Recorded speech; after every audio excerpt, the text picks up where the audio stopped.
Earth's nearest neighbor has long been a subject of fascination, and Russia is no stranger to lunar exploration.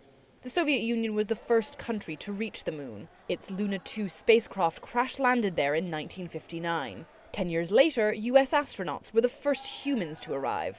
To this day, no Russian cosmonaut has stepped foot on the moon's surface.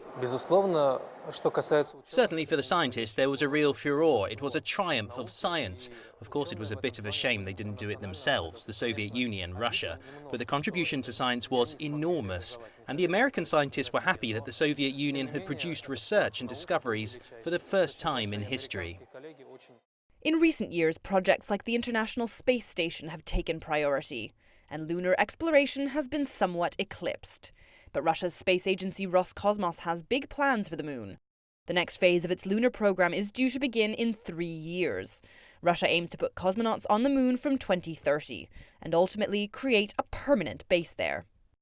For decades, lunar exploration has been overlooked in favor of other endeavors in space. Now the moon appears to be coming back into fashion, with space agencies around the world refocusing their attention. But big-budget projects like the ones Russia has in mind can be difficult to justify.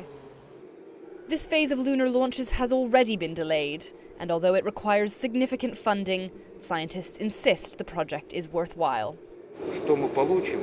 As for what we gain from studying the moon, there have been arguments, there still are. Some think that there isn't a clear scientific goal, but actually there is, it's just not obvious to the wider public. After completing these tasks, you can consider developing technology that will allow for humans to fly to Mars.